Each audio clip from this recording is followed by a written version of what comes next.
Shalom saudara-saudaraku yang terkasih. Ya, selamat hari Minggu. Ya, kita beribadah lagi malam hari ini.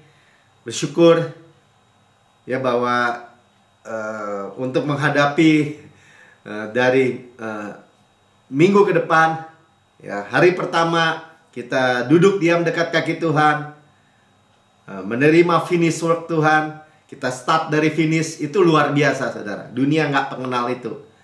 Saudara bukan hanya mengenal, saudara menerima dan menikmati itu semua.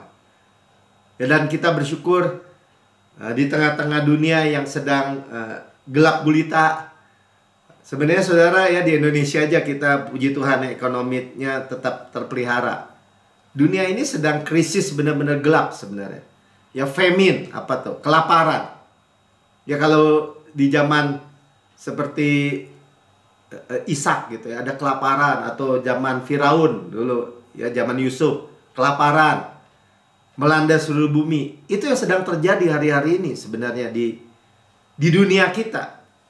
Tapi selalu saudara, di tengah-tengah kelaparan yang seperti itu di dunia, di Mesir, selalu menjadi berkat atau terjadi perpindahan harta buat kita, anak-anak Tuhan. Ya, percaya katakan amin. Ya, saudara, ngerti nggak ngerti, percaya aja. Seperti Ishak menaburi tanah kering pada waktu kelaparan, dia menuai 100 kali lipat. Luar biasa ya. Nah, kita memiliki benih yang ajaib tuh namanya, yaitu firman. Firman rema, firman sesuai musim sekarang ini. Dan Tuhan mengenal kita sempurna. Dia orkestrasi semua, mengatur semua untuk kita. Ya, karah tuh ya, right time, right place. Ketemu right person juga. Kairos kara, waktu, right time, right place. Peristiwa yang tepat diatur. Kairos dektos, sekarang. Waktu dimana kita menerima, mengalir kasih karunia dengan deras. Luar biasa ya. Kata-katanya juga ambil bebelit-belit, tapi nggak apa-apa. Saudara, kasih Bapa itu terfokus atas kita. Kita dengar tuh berminggu-minggu nih, bahwa Bapa mengasihi anaknya. Wajahnya selalu tersenyum kepada kita. Kayak tadi, face to face, kita melihat ya, yang nyanyian yang kita nyanyikan. Memandang Tuhan. Kita nggak memandang sekeliling yang gelap ini. Kita memandang wajah Yesus yang tersenyum kepada kita. Sama-sama katakan tersenyum kepada saya. Ya, jadikan ini pribadi. Jadikan ini pewahyuan pribadi. Saya mulai dari bagaimana supply Tuhan. Ya, janji Tuhan yang luar biasa. Ya, mengenai dunia ini khawatir apa yang dia makan, apa yang dia minum, apa yang dia pakai. Ya, makanan, minuman, pakaian. Pakaian termasuk tempat tinggal dan semua. Anak-anak Tuhan, Tuhan bilang jangan khawatir. Hidup lebih penting daripada makanan. Artinya apa? Tuhan memberikan Zoe dulu. Hidup. Ya, termasuk makanan, minuman. Tubuh lebih penting daripada pakaian. Berarti apa? Kita memiliki tubuh yang berkualitas. Hidup yang berkualitas tadi. Berkualitas apa, Pak? Berkualitas Yesus. Sama-sama katakan berkualitas Yesus. Sebagaimana Yesus di surga, demikian kita di bumi sekarang ini. Itu yang kita pandang, itu yang kita dengar, dan biarlah benih itu jatuh di tanah hati kita yang baik. Amin. Hati yang baik itu gimana sih, Pak? Hati yang baik itu gini, amin gitu ya. Saya terima. Ya, saya memiliki opini yang baik tentang Tuhan. Dia Bapak saya terkasih, saya dikenan. Bukan karena saya baik, karena Yesus baik. Amin. Ya, saya bacakan mulai dari Matius 6 ayat 26. Pandanglah burung-burung di langit. Nah, mengenai kehidupan nih. Tidak menabur, berarti nggak kerja dia. Tidak menuai, dan tidak mengumpulkan bekal dalam lumbung. Ya, artinya apa? Kalau petani menabur, diberkati. Menuai, diberkati. Mengumpulkan, diberkati.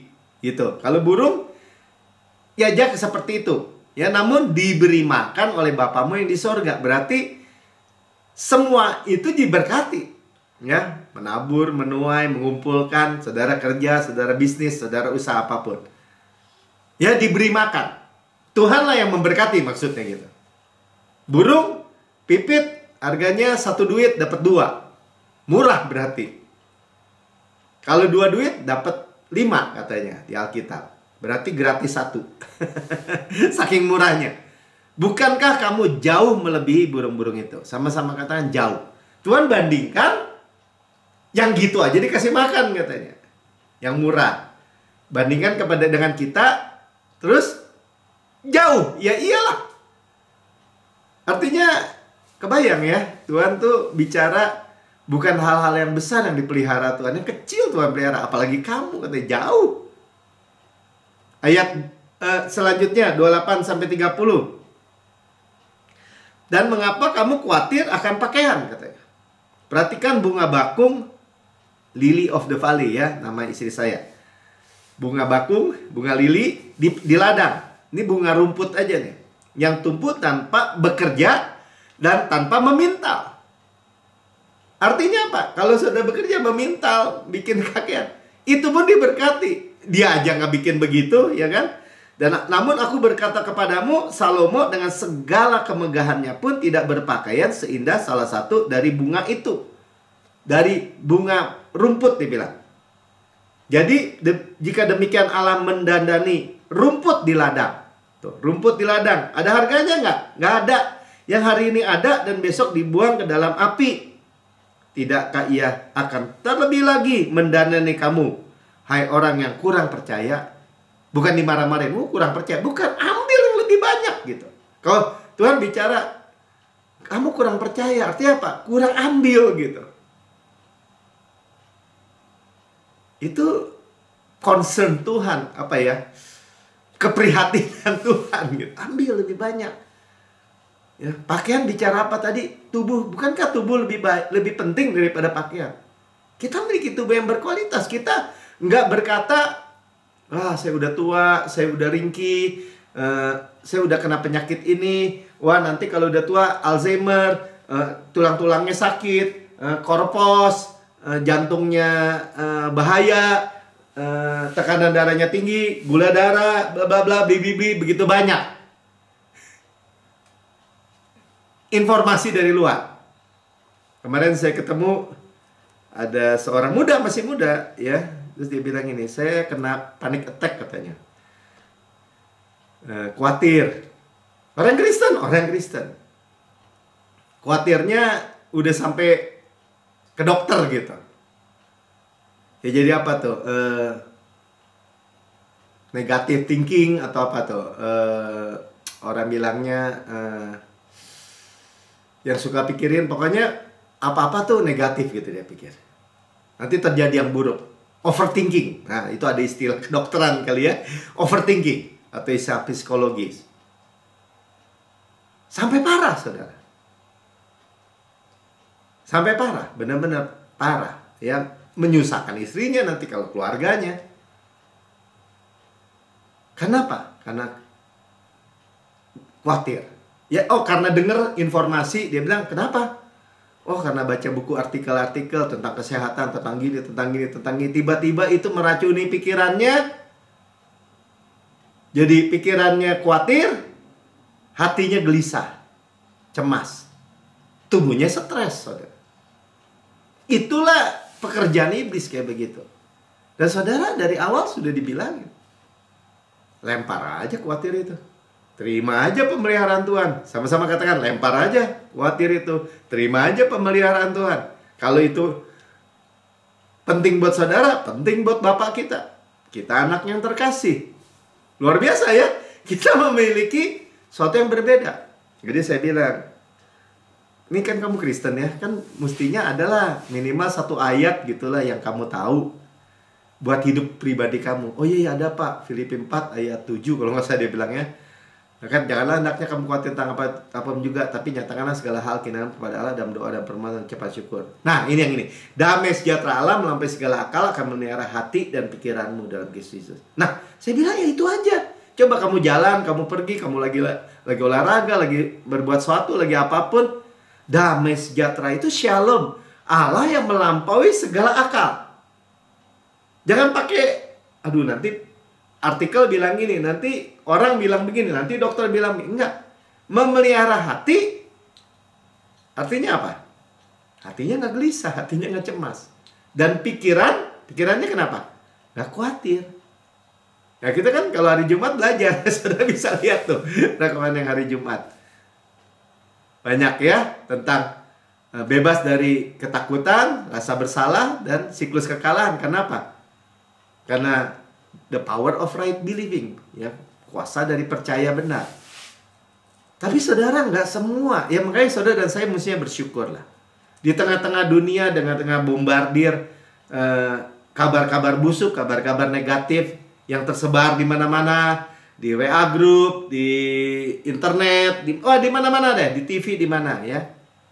Saudara memiliki apa? Saudara dan saya memiliki hikmat sebenarnya, hikmat Kristus. Nah itu yang akan kita lihat ya. Jadi kita jauh melebihi jelas bunga rumput gitu. Itu aja diperhatikan, apalagi saudara. Tuhan membandingkan seperti itu.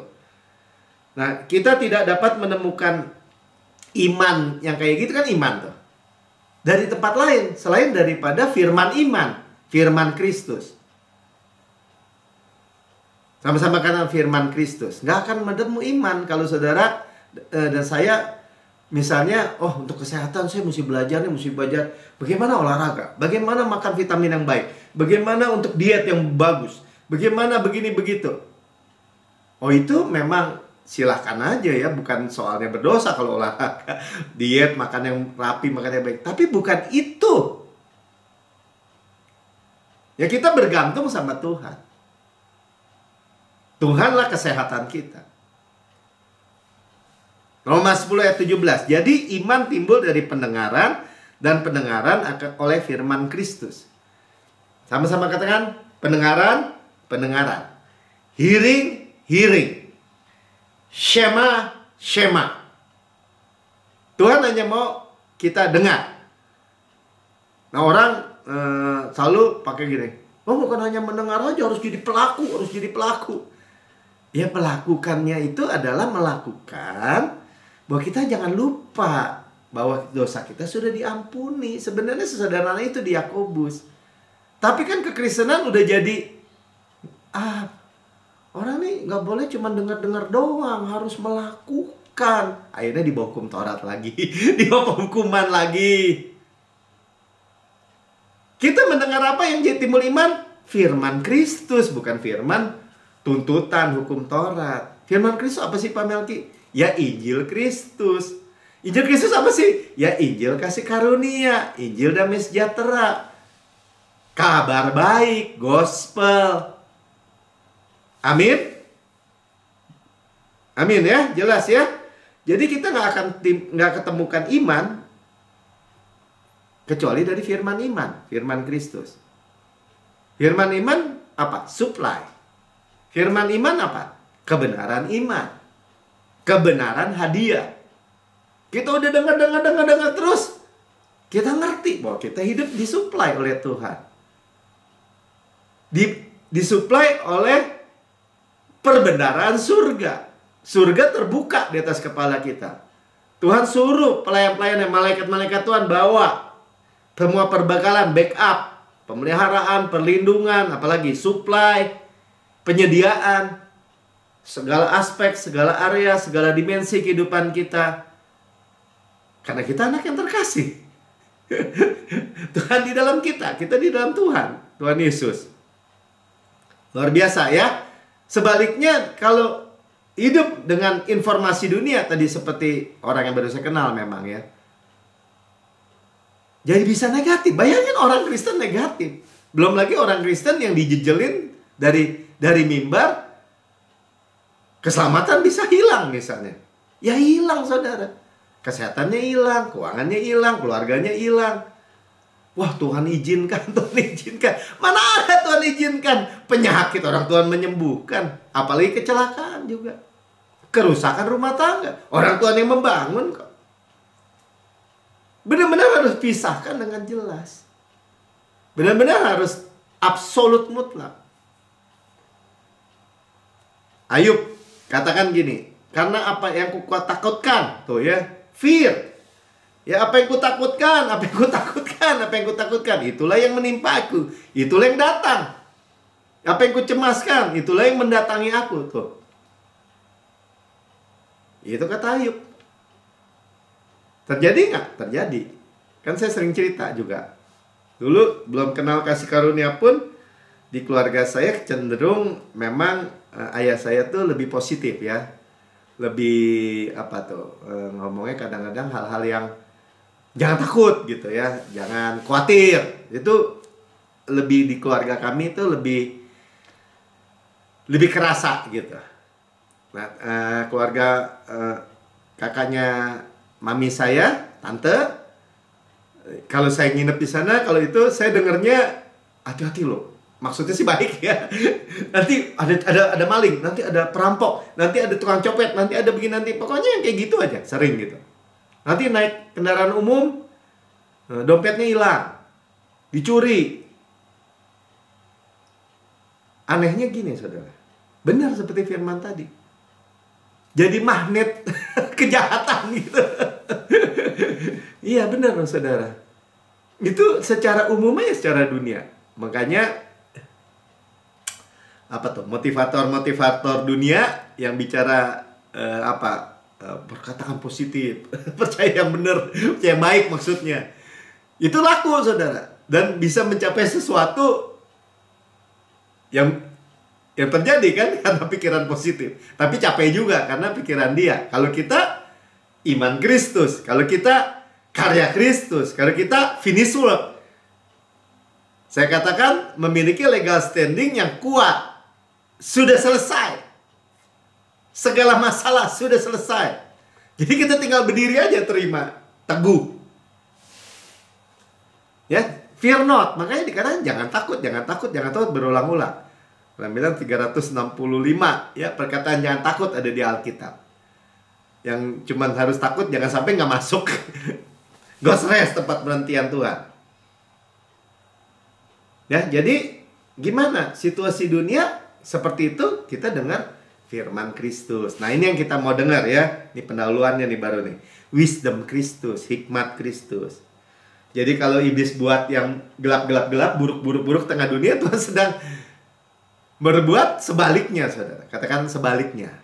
Ya, kita bisa melihat itu yang sedang Tuhan kerjakan. Ya, karena itu mendengar. Ya, Tuhan sediakan orang-orang yang memberita Injil. Pastor Prince ya, pastor-pastor yang kita dengar di New Christian Church. Ya, saya juga rekaman tuh ada di YouTube. Ya, saudara bisa dengar juga firman-firman Injil, kabar baik yang diurapi itu. Pasti diurapi, kenapa? Karena Roh Kudus, kabar baik. Kayak dibilang di Roma 10 ayat 14, tetapi bagaimana mereka dapat berseru kepadanya jika mereka tidak percaya kepada Dia? Gimana bisa, Tuhan aku berseru? Ngomongnya salah gitu. Kenapa? Karena nggak percaya. Tapi dibilang bagaimana mereka dapat percaya tentang Yesus ini jika mereka tidak pernah tidak mendengar. Jadi mendengar itu penting, saudara.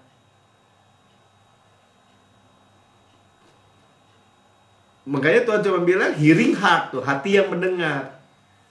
Understanding heart nanti kita lihat ya. Hati yang paham, hati hikmat pengertian gitu, mengerti. Seperti ada belum ya, dan bagaimana mereka mendengar tentang Dia jika tidak ada yang memberitakannya.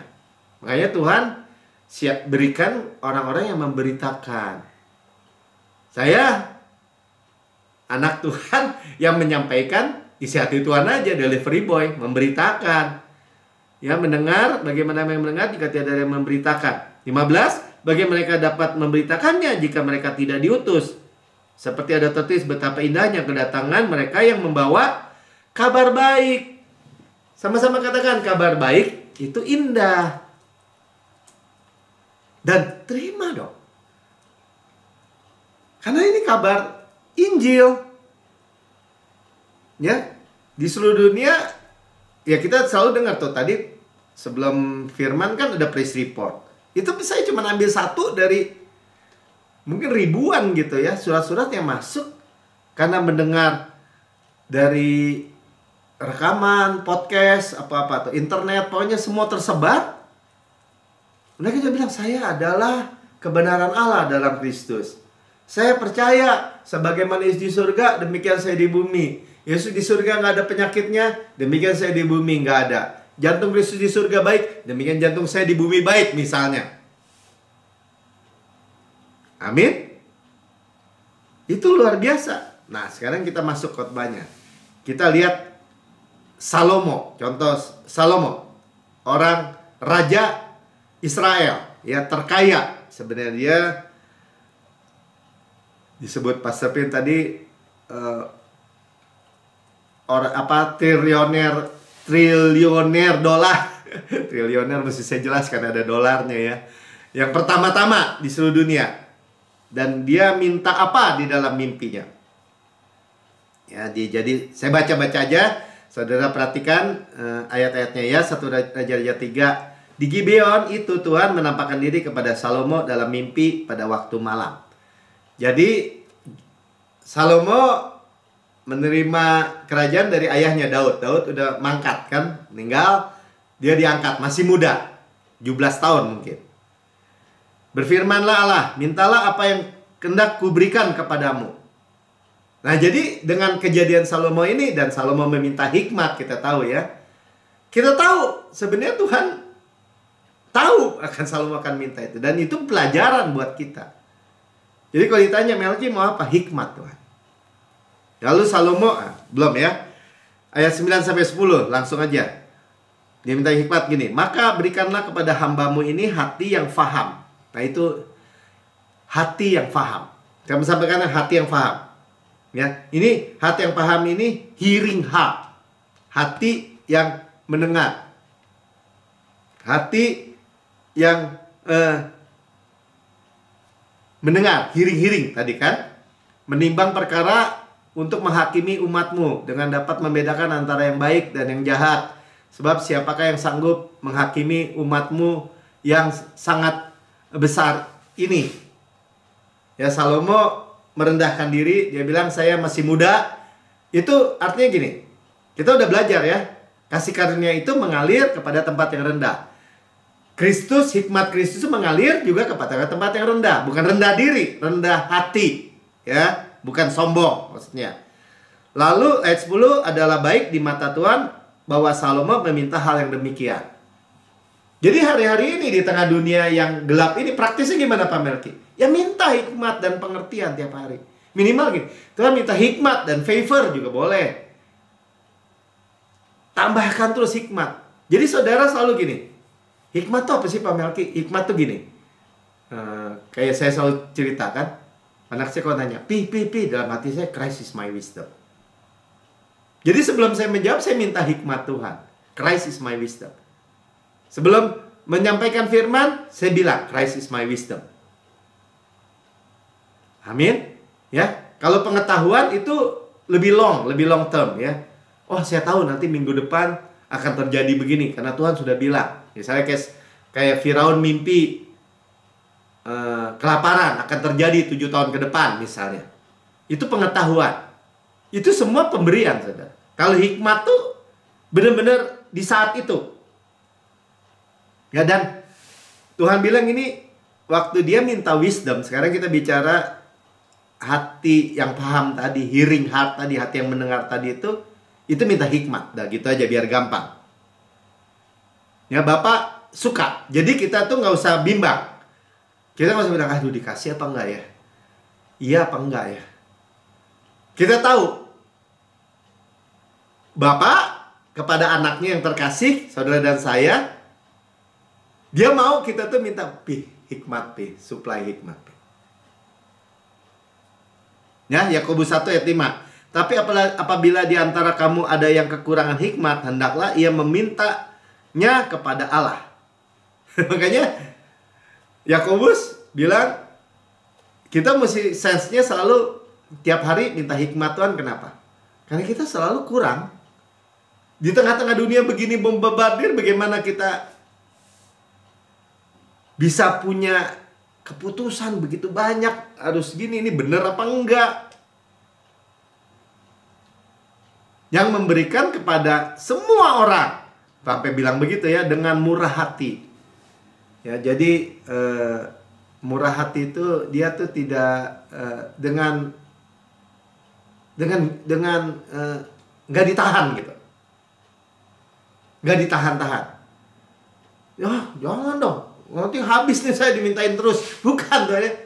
Waktu dia minta hikmat, yes Tuhan gitu tuh, mengalir langsung. Ya, dengan tidak membangkit-bangkit. Artinya apa? Bayar ya, nggak ada, freely. Maka hal itu diberikan kepadanya. Atau apa? Membangkit-bangkit. Oh, kamu doa dulu yang banyak, puasa dulu baru dikasih hikmat. Enggak, saudara. Itu maksud ayat ini. Makanya kita minta dengan tidak bimbang. Hendaklah ia meminta dengan iman. Kalau udah bicara iman berarti apa? Tangan yang terbuka menerima, cuma-cuma gitu, saudara. Sama sekali jangan bimbang.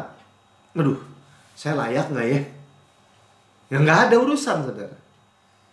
Saudara adalah milik Kristus.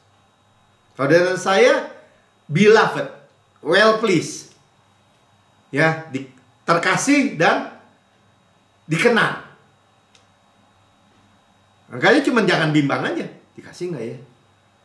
Ya kan begitu. Ya, sebab orang yang bimbang sama dengan gelombang laut yang diombang-ambing kian kemari oleh angin. Ya, di pengalaman saya berkata gitu, ketika misalnya saya mendoakan orang, waktu itu ada teman ya, istrinya, suami istri ya kenal lah ya, hamil dan dimasuk rumah sakit. Tiba-tiba saya ditelepon.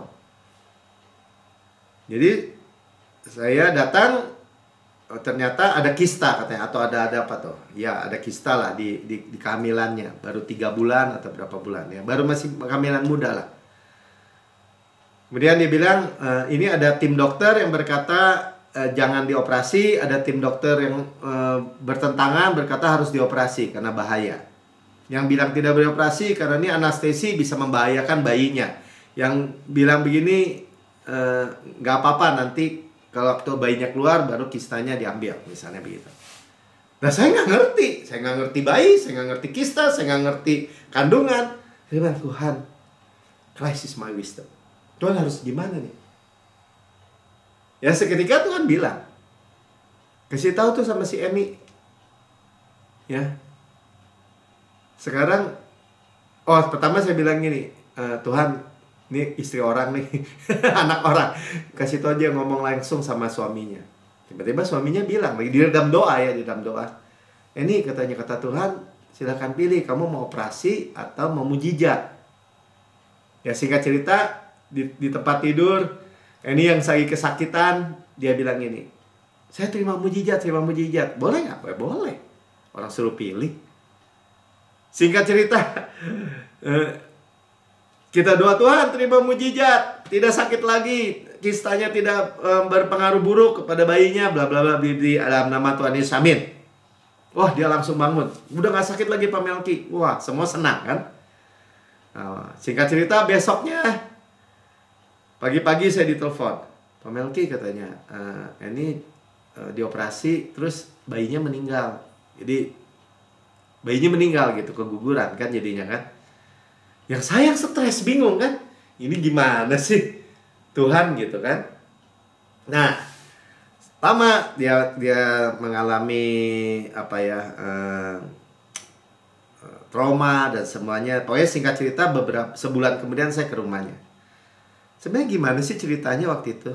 Nah, Pak Melki kan pulang katanya. Orang datang, saudara pada datang. Wah, ini mah bahaya, ini begini, kita mau ke Singapura aja. Pokoknya semua nasihat-nasihat maksudnya baik mungkin ya. Tapi saya dengerin itu kabar-kabar seperti itu, katanya. Ini cerita nih. Saya sakit lagi Pak Melki. Khawatir, bimbang, sakit lagi. Dan tiba-tiba dokter datang, harus dioperasi segera, sekarang. Ya mati.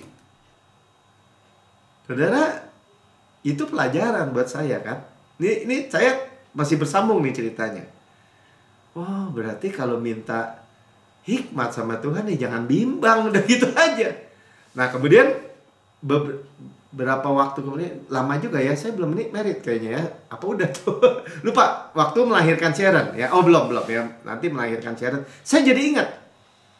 Waktu dokter terakhir bilang, ini mau dioperasi, mau di operasi udah ya, mau di transfusi atau iya atau tidak. Nah saya bilang sama Lili, saya singkat-singkat aja ceritanya. Li, kata Tuhan, kamu ini sekarang yang putusin. Mau transfusi atau nggak mau transfusi. Tapi nggak boleh roba-roba. sekali ngambil keputusan nggak boleh roba-roba. Saya ingat firman ini kan, kalau kamu bimbang kamu nggak dapat apa-apa katanya.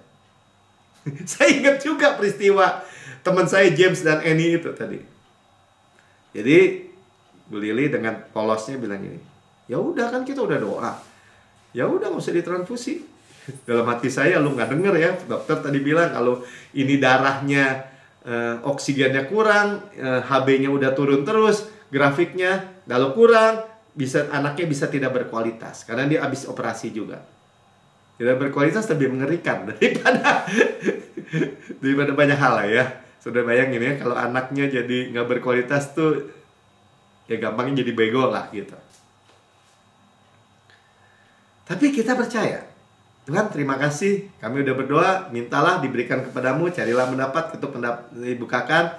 Terus saya bilang, saya masih tanya tuh, saya suka memang informasi. Emang kata Tuhan apa? Kan Tuhan yang menumbuhkan katanya. Waduh, saya bilang ini ayat Apolos menabur, Paulus menyiram, Tuhan yang menumbuhkan tuh bukan ayat penginjilan, bukan ayat soal orang sakit, tapi nggak bersalah saudara. Singkat cerita itu hari Minggu, setelah seminggu yang lalu dioperasi dan sampai minggu depan, saya masuk rumah sakit dari jauh habis ibadah ya, karena hari Minggu. Dokter dari jauh bilang, Pak anaknya mau dibawa pulang ya? Iya Pak, iya dok. Boleh tuh, HB-nya naik 2 poin. Tanpa transfusi. Belakangan saya tahu, kalau saya tanya sama dokter saudara saya, Ci, kalau itu anak bayi ditransfusi 1 labu darah, misalnya ditransfusi, itu naik berapa poin sih? Naik 1 poin juga udah bagus katanya. Ini 2 poin. Jadi kalau 10, 9, tinggal 7, naik jadi 2 poin, jadi 9 lagi gitu. Dan saya bawa pulang. Saudara, simpel ya. Hikmat itu seperti itu. Ya jangan terima ya terima aja. Nggak penting saudara ngerti nggak ngerti. Nggak penting saudara wah tahu semua gitu, tahu kedokteran, tahu soal keuangan. Yang penting sudah dengar aja. Oh gitu ya Tuhan. Beli investasi itu ya, beli aja. Yang penting damai sejahtera. Ya, yang penting kita lapor. Ya, hikmat itu dikatakan seperti ini, Amsal 3. Ya, dia punya 2 tangan. Dia 5 hal yang dimiliki hikmat. Katakan 5 hal yang dimiliki hikmat. 2 tangan ada 5 hal. Grace ya. Umur panjang ada di tangan kanannya. Jadi di tangan kanannya apa? Length of days. Saudara bayangin nih. Hikmat itu, saudara terima, dia memiliki apa? Tangan utama, yang tangan kanan itu tangan utama ya, kekuatan yang paling kuat, length of days. Jadi kalau ada orang bilang gini, wah umur mah di tangan Tuhan. Ya, maksudnya gini, kita nggak tahu loh bisa, oh iya tiba-tiba mati, lagi sehat-sehat mati gitu. Seolah-olah, waduh orang hidup, ya kalau Pastor P selalu bilang gini, ya kalau gitu jaga-jaga tuh kalau kamu naik pesawat, kamu mesti pastiin katanya pilotnya jangan-jangan dia udah waktunya mati gitu.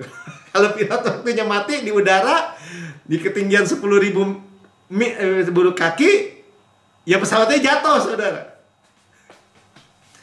Ya itu joke aja ya. Di kanan kirinya ada kekayaan dan kehormatan. Ya, ayat 17. Di kakinya jalannya apa? Jalannya penuh bahagia. Sama-sama katakan bahagia. Kalau ditanya, orang hidup mau apa? Mau bahagia. Nah, saudara itu tersedia. Dan segala jalannya sejahtera semata-mata. Shalom. Semata-mata bicara apa? Ya selalu. Hanya ada shalom gitu. Sama-sama katakan umur panjang di tangan kanan. Tangan kiri kekayaan dan kehormatan. Kekayaan 2, kehormatan jadi 3 ya. Tadi dengan awalnya. Jadi kaya nggak terhormat ada nggak? Ada. Orang jual narkoba kaya, tapi nggak terhormat, dia penjahat gitu misalnya. Ya jalan-jalan penuh bahagia.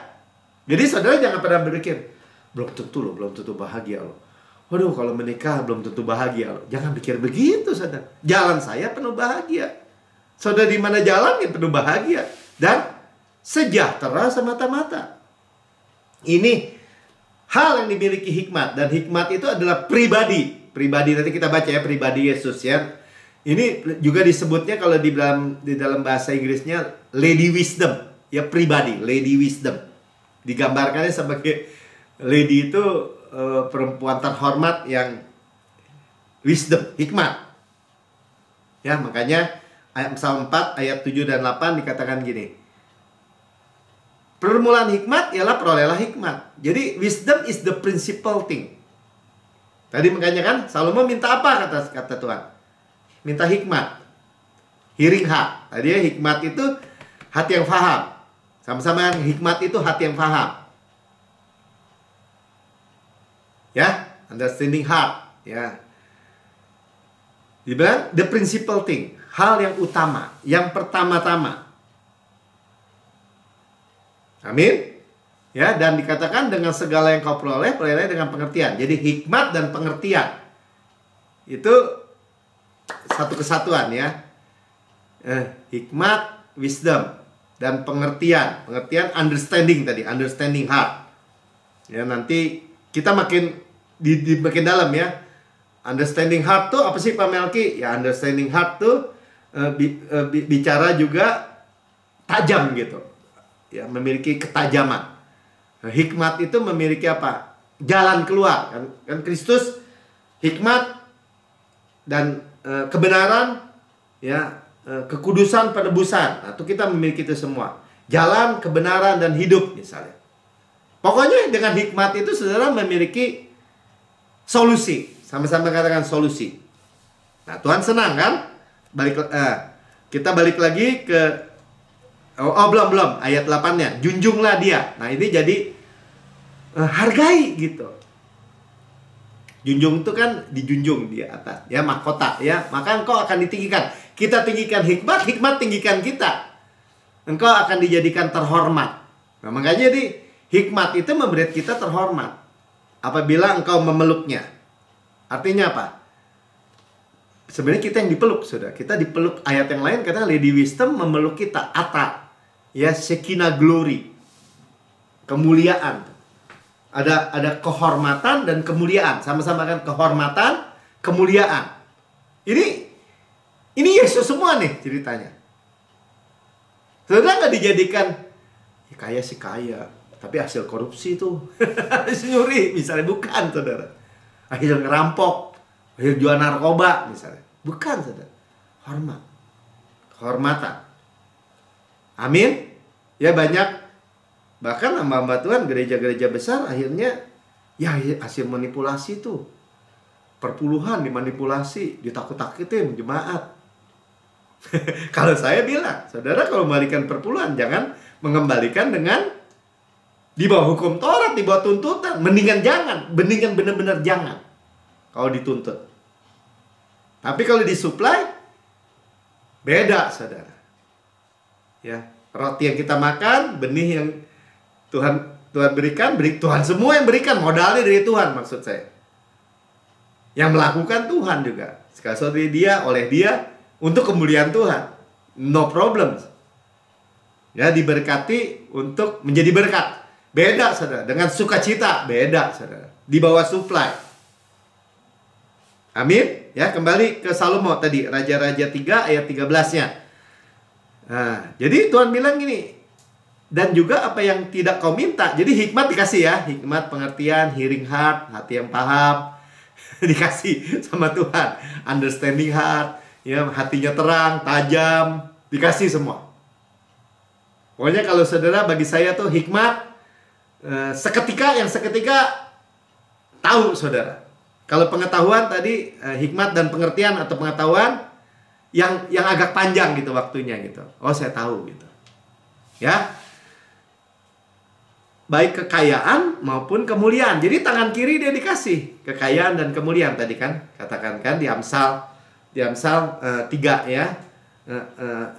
Umur panjang tangan kanan, tangan kiri kekayaan kehormatan. Dia ditambahin kekayaan kehormatan, sehingga sepanjang umurmu takkan ada seorang pun seperti engkau di antara raja-raja, kayanya, mulianya gitu.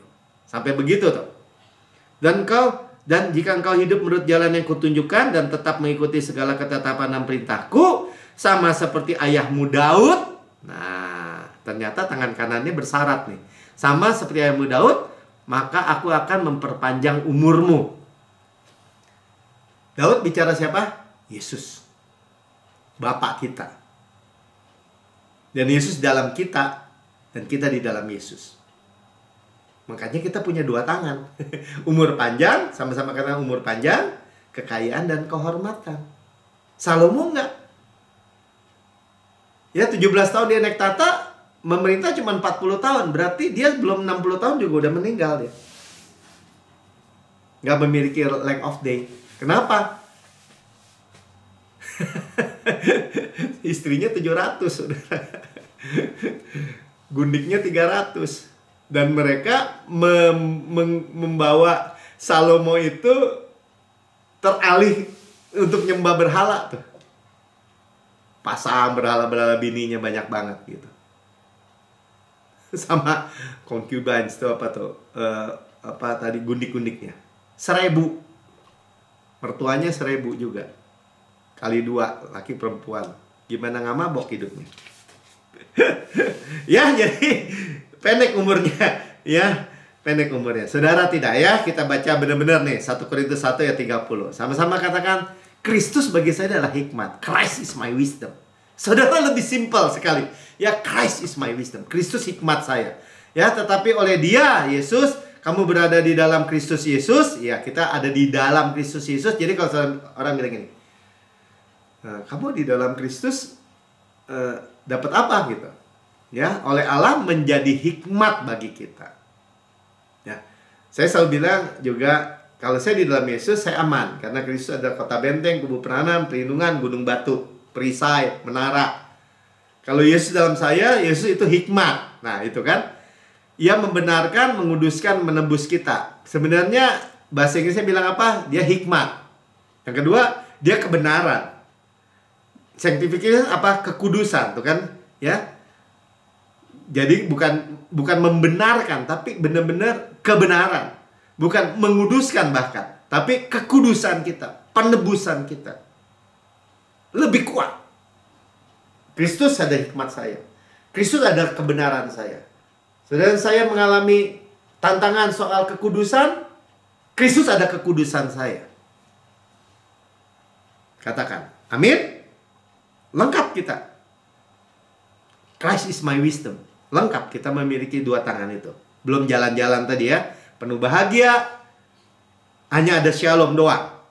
Jadi kalau hidup saya gini, kok saya kering ya? Kok saya hidupnya nggak sejahtera ya? Kok saya hidup penuh dengan ketakutan ya? Saudara kurang minta hikmat berarti. Kurang denger. Bukti itu setel ya. Rekaman YouTube. Dengerin. Jangan, nah kan perlu rendah hati kan? Perlu rendah hati untuk mendengar hikmat. Cuman begitu doang. Karena kalau udah nggak mau dengar, saya udah tahu. Ya, saya udah sering khotbah nih, sudah persiapan khotbah tentang kasih karunia. Gue udah tahu semua deh. Salah, saudara. Di dalam terang kita melihat terang.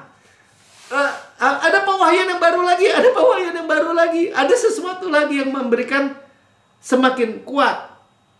Balik ke Salomo. Ya, kemudian ayat 29, 1 Raja 4, dan Allah memberikan kepada Salomo hikmat dan pengertian yang amat besar. Ya. Hikmat dan understanding heart tadi, ya. Hikmat dan pengertian, udah gampang itu aja. Hikmat, sama-sama katakan hikmat dan pengertian atau pengetahuan, ngerti semuanya. Ya, hikmat untuk yang seketika, pengertian untuk yang banyak, yang panjang juga. Ya, pengetahuan serta akal yang luas, tahu semua.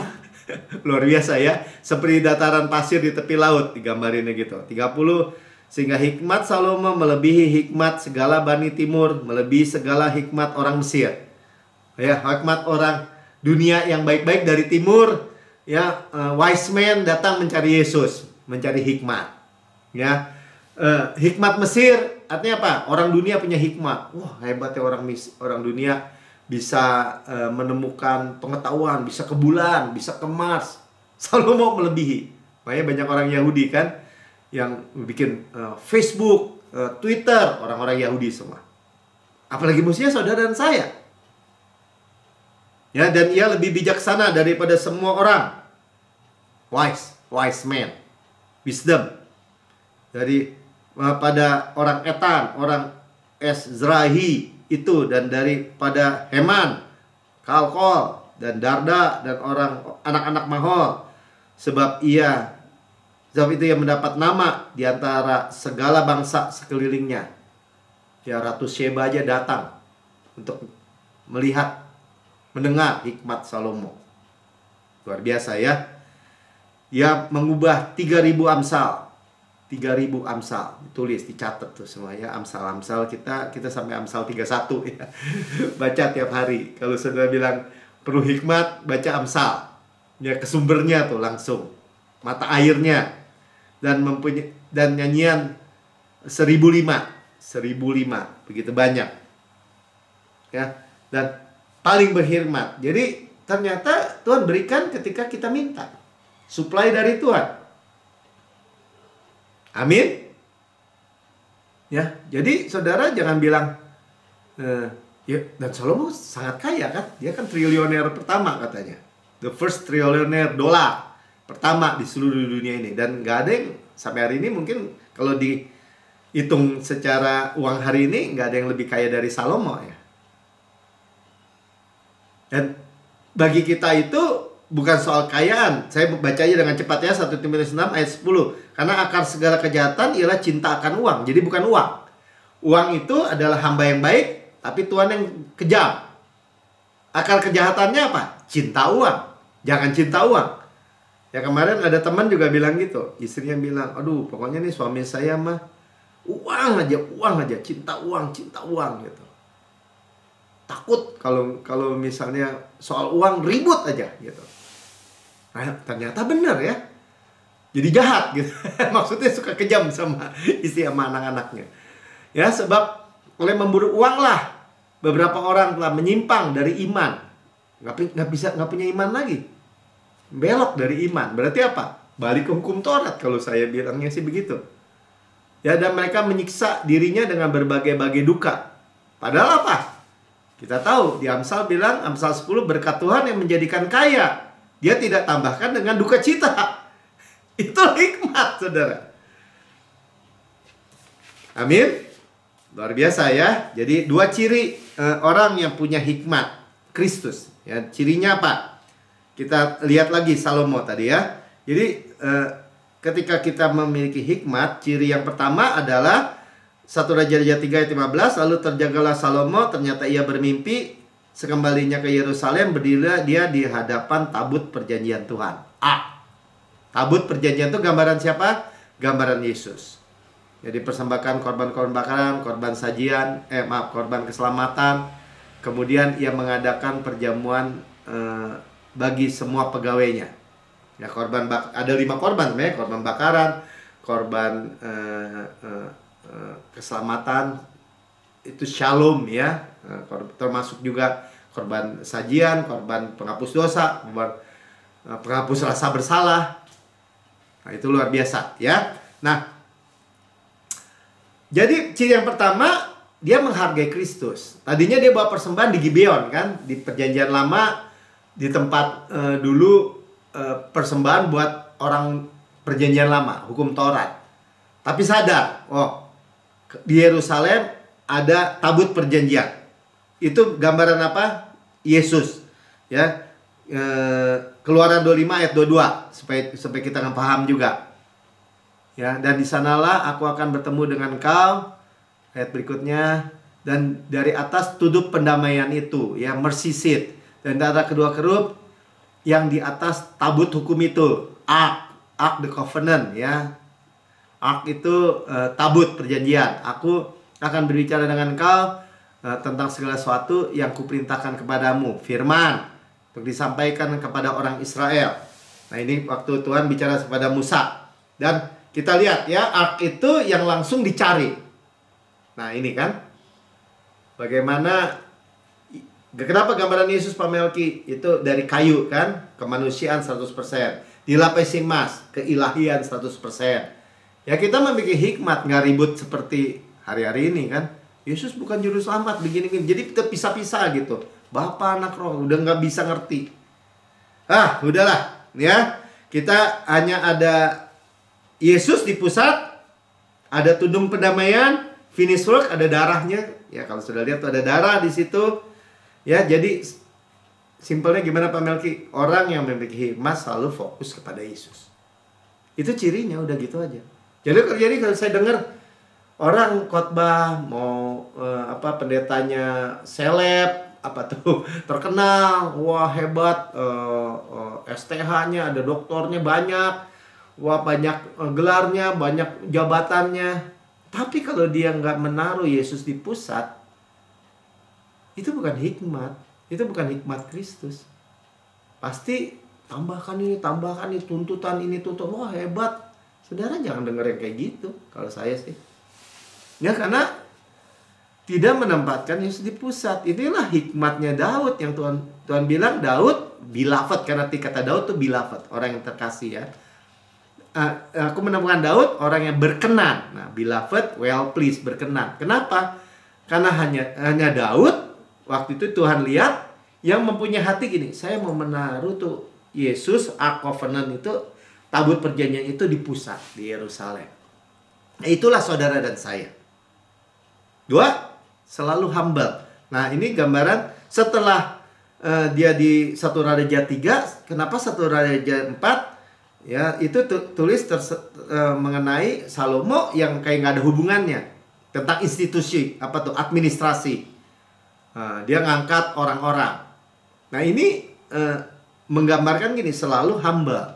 Jadi setelah pasal 3, ya, kasih karunia itu atau hikmat itu mengalir ke tempat yang rendah, saudara. Makanya tadi Pastor Pian juga sampaikan ya, maka ayat 1, maka Salomo menjadi raja atas seluruh Israel setelah tema hikmat kan. Inilah para pembesarnya, Asaria bin Sadok menjadi imam, Elihof-Oref dan Ahaya anak-anak sisa menjadi panitera negara, Yosafat, Ahilud menjadi bendahara negara. Ya, ada yang mencatat, ada yang jadi bendahara. Benaya bin Yoyada menjadi panglima. Walaupun aman, walaupun tidak ada perang, pada zaman Salomo dia jaga ada panglima. Zadok dan Abiatar menjadi imam. Asaria bin Natan mengawasi para kepala daerah. Zabud bin Natan seorang imam menjadi sahabat raja. Aizar menjadi kepala istana. Adoniram bin Abda menjadi kepala Rodi. Pokoknya dia menempatkan orang-orang yang berhikmat juga menjadi penasihatnya. Kan kalau orang berhikmat kayak Salomo, semuanya dia udah tahu dong. Nah, saudara, orang yang berhikmat itu ya, tadi Pastor B juga mengaitkan kalau suami istri itu mempunyai intuisi gitu katanya. Dan itu Roh Kudus itu bicara lewat situ. Jadi harus dengar nasihat juga, saudara. Ya, ada, kalau kita jujur ya, banyak gereja-gereja besar dengan pemimpin-pemimpin, gembala-gembala besar, akhirnya nggak mau dengar lagi, saudara, nasihat dari orang. Ya, kalau dia bilang misalnya suatu barang itu merah, dia bilang ini biru, semua orang harus bilang biru. Padahal udah salah, saudara, diketahui semua orang. Jadi high and mighty, dia jadi Tuhan gitu. Saya udah lihat. Ya, dan bahkan bawahan-bawahannya tuh misalnya di circle yang dekatnya aja bilang gini. Sebenarnya waktu si Bapak Pendeta itu yang jadi pemimpin itu ngomong, kita tuh udah ketawa semua tuh. Kenapa? Karena salah misalnya. Tapi nggak ada yang mau bisa kasih nasihat. Karena takut dipecat misalnya. Takut diskors. Terbalik sama orang berhikmat, saudara. Orang hikmat mau mendengar. Salomo aja mau mendengar dua pelacur loh, saudara, yang ngelaporin tentang anak gitu tuh, bayi, yang satu mati, yang satu hidup. Ini anak siapa? Didengerin dulu sama Salomo, didengerin. Ya, dan dia minta hikmat Tuhan sehingga dia bilang, ya udah belah aja anaknya. Yang memiliki anak beneran, udah deh jangan deh, kasih aja, karena dia nggak mau anaknya mati. Yang bukan punya anaknya, yang jahat, ya biarin belah-belah, karena bukan anak dia. Nah, Salomo tahu ini milik perempuan yang mempertahankan nyawa anak itu. Itu wisdom, saudara. Itu contoh. Ya kalau udah tahu sih gampang kayaknya ya. Tapi kalau belum tahu gimana caranya itu? Ini anak siapa, ini anak siapa? Ya, jadi juga belajar gitu, dengan hikmat tuh kita ya pernah ya. Waktu itu ini contoh aja, Mika ditawarin sesuatu lah, dia lagi urus apalah tentang internet atau apa. Ditawarin sesuatu, Pipi harus cepet, Pi, harus sekarang juga nih, harus ngambil keputusan. Nah, saya ingat, Christ is my wisdom. Kalau disuruh cepet-cepet, Mik, malah harus dilambatin dikit. Bilang aja besok. Oh, nggak bisa, Pak, nggak bisa. Ya udah, nggak apa-apa. Ya, jadi kalau didesak, didorong-dorong, nggak relax, ya take your time, kata Pastor Pete, ya. Malah justru kita lebih tenang. Ya, investasi harus atau apa, suatu keputusan bisnis, lebih jangan tergesa-gesa. Ya, karena kita udah belajar minggu lalu ya, bahwa tergesa-gesa itu nggak bener ya. Ya, jadi Salomo juga perlu diingatkan, karena gitu ya, kita nggak bisa sehebat-hebatnya orang gitu, nggak bisa lihat belakang kepalanya sendiri ternyata, saudara. Susah gitu, kalau mau di kaca juga harus lihat ada 2 kaca kan. Tapi secara nggak pakai alat ya nggak bisa lihat. Perlu orang yang, Pak, maaf Pak, di belakang Bapak ada kepalanya ada kotoran misalnya. Ya, nasihat, koreksi dari orang-orang jujur itu perlu. Itu ciri, ya sekali lagi bilang 2 ciri. Yesus sebagai pusat dan humble, ya, rendah hati. Amsal 13 ayat 18, kemiskinan dan cemooh menimpa orang yang mengabaikan didikan. Tetapi siapa yang mengindahkan teguran, ia dihormati. Kita ditegur dengan apa? Dengan firman, saudara. Supaya apa? Supaya metanoia, berubah. Ya, kalau dulu kita percaya salah, oh nggak bisa Pak Melki, mana bisa sehat terus misalnya gitu. Nggak, Pak, Tuhan berikan, bahkan dimudahkan lagi. Oh nggak bisa. Orang banyak begitu misalnya. Ya jadi miskin hidupnya. Ya kena cemooh. Orang Kristen penyakitan. Orang dunia kena wabah, orang Kristen juga. Bingung jadinya, saudara. Ya, Amsal 27 ayat 5. Lebih baik teguran yang nyata-nyata daripada kasih yang tersembunyi. Lebih baik orang bilang, Pak Melki itu salah tuh kayaknya. Ini ayatnya salah. Oh iya ya. Ya kita harus, bukan harus lagi, ya terima gitu. Dengar teguran yang nyata-nyata. Jadi teguran atau nasihat atau koreksi dari orang-orang yang jujur. Tapi kalau kita udah menempatkan diri high and mighty tadi ya. High and mighty apa sih Pak Melki? Wah, maha kuasa, maha tinggi, maha tahu. Nggak boleh ditegur. Ya kan ada kan, kalau dulu pemimpin gereja Katolik Paus, dia bilang bumi apa tuh, pusat katanya, semua matahari bulan mengelilingi bumi. Orang bilang enggak, kita mengelilingi matahari. Oh, dibantung, dibakar itu Galileo. Malu kan sekarang ketika udah tahu sebenarnya. Ya makanya nah itulah ya, sebenarnya prinsip utamanya Tuhan menentang orang yang congkak, tapi mengasihani orang yang rendah hati. Ya, kasih karunia nggak mengalir kepada orang yang sombong. Wah, ini panjang ya. Masih ada Yusuf lagi. Oke, Yusuf orang berhikmat. Ya, saya dengan cepat aja ya. Yusuf itu tadinya kan dia bermimpi, dia nggak ngerti mimpinya. Ya, tadinya dia juga nggak ngerti bisa menafsir mimpi, tapi belakangan dia bisa. Saya mau cerita Yusuf ini, saya mau langsung ke tempat yang to the point-nya, ya. Kejadian 39 ayat 7 sampai 8 ya. Tapi ingatlah kepadaku apabila selang beberapa waktu istri tuannya memandang Yusuf dengan birahi dan lalu berkata, "Marilah tidur dengan aku." Ayat 8. Tetapi Yusuf menolak, bagian A ya. Nah, Yusuf itu mimpi dia mimpi, dia nggak tahu bisa mengartikan mimpi. Tapi karena dia menjaga, artinya gini ya, dia menolak ya bahwa jatuh di dalam adultery, apa tuh, perjinahan, percabulan.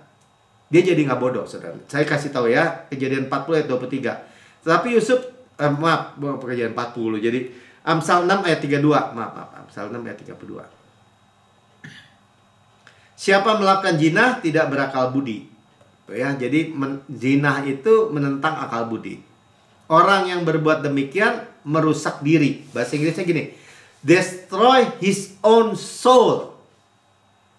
Ya, merusak diri. Jadi merusak jiwanya, jadi bodoh, saudara. Habis gimana dong, Pak? Christ is my holiness.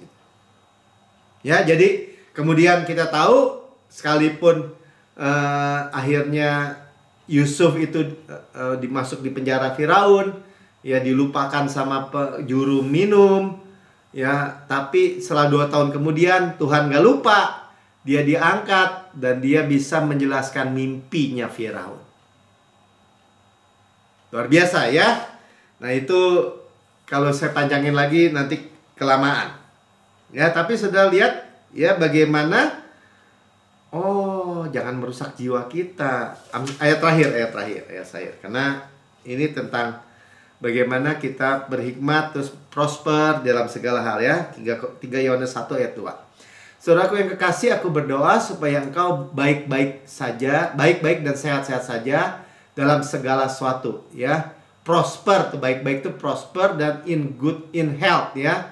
In health, prosper dalam segala sesuatu, dan in health. Makmur, tadi tangan kiri kekayaan dan kemakmuran, kekayaan dan kehormatan, sehat-sehat saja, tangan kanan ya. Sama seperti jiwamu baik-baik saja, jadi jiwamu prosper. Ya. Bahasa Yunaninya salah. Bahasa Ibraninya salah. Ya, salah itu good success, prosper. Ya, jadi kita keterima hikmat dan pengertian, kita terima hearing heart, kita terima jiwa itu baik-baik saja, prosper. Kita terima prosper di dalam segala hal, makmur dalam segala hal, good sukses dalam segala hal, dan sehat. Baik, sehat-sehat saja. Nah ini bolak-balik, jadi kita terima semua ya. Tangannya hikmat tadi. Ya, udah kita tutup aja bilang, Christ is my wisdom. Kristus adalah hikmat saya. Ya, kita berjalan di dalam wisdom. Artinya kita berjalan di dalam pimpinan Roh Kudus. Jiwa kita tuh baik-baik saja. Kita makmur di dalam segala hal dan di dalam kesehatan juga. Umur panjang, kekayaan, kehormatan. Ya, jalan-jalan penuh bahagia, sejahtera semata-mata. Semua itu bicara apa? Hikmat Kristus. Amin. Ya, jadi pornografi tadi perzinahan itu merusak soul. Lari, saudara, kayak Yusuf. Ya, Kristus kekudusan saya. Amin. Ya, saya nggak panjang lebarkan. Saudara yang mendengar di rekaman YouTube, saudara berkata, wah, saya benar-benar hidup gelap, banyak ketidaktahu, banyak kekacauan dalam hidup saya. Saya kayaknya mendengar hikmat tuh melihat terang. Tapi saya belum pernah menerima Yesus sebagai Tuhan dan Juru Selamat pribadi saya. Saudara, ini kesempatan saudara. Saudara, ikuti saya berdoa untuk menerima Yesus. Katakan, Tuhan Yesus yang Maha Mulia, saya menerima Engkau sebagai Tuhan dan Juru Selamat pribadi saya.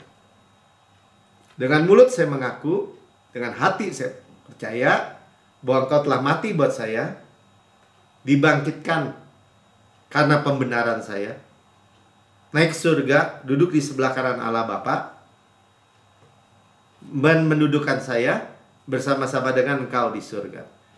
Surga adalah rumah saya. Saya adalah anak yang terkasih dan dikenal. Saya memiliki hikmat Kristus dan saya berjalan di dalam hikmat Kristus. Di dalam nama Tuhan Yesus, Amin. Saudara diberkati, ya. Saudara dan saya menerima hikmat Kristus yang luar biasa.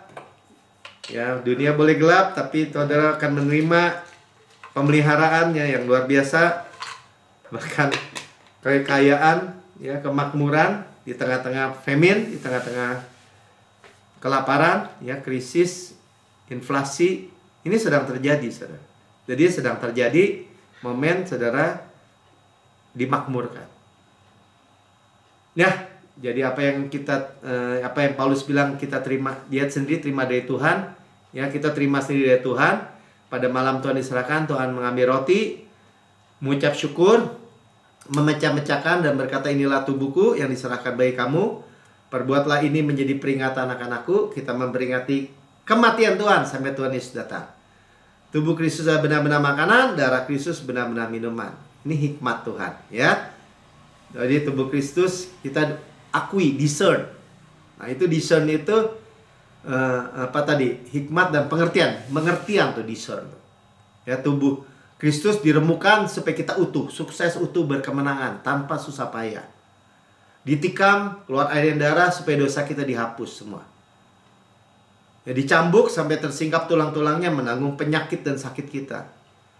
Oleh bilurnya kita sudah sembuh. Dibakar seperti film di belakang. Ya, semua kegelapan, murka, kutuk, penyakit, semua yang buruk-buruk yang harusnya menimpa kita diserap habis oleh Yesus. Kita hanya bisa bersandar sekarang, bergantung, rest di dada Yesus, dan berkata, sebagaimana Yesus di surga, demikian saya di bumi sekarang ini. Sehat, kuat, segar, dimudahkan, energik, dinamis. Yesus di surga layak terima kuasa dan kekayaan dan hikmat. Nah, hikmat, ya, kekuatan, hormat, dan kemudian ada berkat. Demikian kita di bumi. Tuh, kita terima semua. Ya, DNA Kristus, zoe kosmos, dalam tiap sel, jaringan, anggota tubuh kita. Ya, kita makan daging Kristus, pakanannya, kekuatannya, dadanya, kasihnya, roti malaikat, roti pemenang, roti hidup, mana surgawi, hukum roh yang menghidupkan, yang memerdekakan saudara dan saya dari hukum dosa dan hukum maut. Gandum terbaik diolesi butter dan madu dari gunung batu. Berarti lezat. Berarti manis. Dunia boleh gelap, pahit, saudara menerima yang manis. Saudaraku yang kekasih, bukankah roti yang kita pecah-pecahkan ada persekutuan kita dengan tubuh Kristus? Amin. Makan dalam nama Tuhan Yesus. Kepala sehat Kristus, tubuh sehat. Kita daging Kristus, tulang Kristus. Puji Tuhan. Dan sudah makan, ini cawan perjanjian baru yang dimeteraikan oleh darahku untuk pengampunan segala dosa. Ya, pengampunan segala dosa dan dibenarkan sepenuhnya, itu berita Injil. Itu kabar baik. Ya, Tuhan melupakan dosa-dosa kita, tidak diinput, berarti kita tidak harapkan output yang buruk. Ya, tidak diperhitungkan bahasa Alkitab. Segala yang buruk, yang baik dari Tuhan diperhitungkan. Di bawah air terjun dari Yesus, continue berkelanjutan. Kita adalah kebenaran Allah dalam Kristus. Kita mewarisi Kanaan, tempat perhentian Tuhan. Tanah yang mengalir susu dan madu. Seperti firman ini, susu dan madu. Kota-kota, rumah-rumah besar, baik isinya. Kita tidak bangun, kita tidak isi. Kita yang memilikinya. Sumur-sumur, sungai, mata air, danau, di gunung, di lembah. Ya, finansial mengalir. Air hidup mengalir. Pohon-pohon anggur, zaitun, ara, delima, semua yang luar biasa dari Tuhan. Ya, batunya mengandung besi, gunungnya mengandung tembaga, harta karun Kristus dalam bejana tanah liat ini. Gandum jelai kita makan, tidak perlu berhemat. Luar biasa, ya. Kita mewarisi dunia ini, kesehatan, kemakmuran di bawahnya. Kita mewarisi berkat Abraham. Abraham diberkati berlimpah-limpah, dimultiplikasi lagi. Yang mewarisi panen raya besar, manifestasi berkat dari hujan akhir, golden oil dari golden pipe, berkat-berkat pneumatikos in heavenly places. Ya, berkat-berkat rohani di alam surgawi itu. Warisan anak sulung, karisma, karunia-karunia, dibayar semua oleh darah yang mahal. Saudaraku yang kekasih, bukan kacauan yang atasnya kita mengucap syukur, ada persekutuan kita dengan darah Kristus. Amin. Minum dalam nama Tuhan Yesus. Haleluya, haleluya, luar biasa, ya.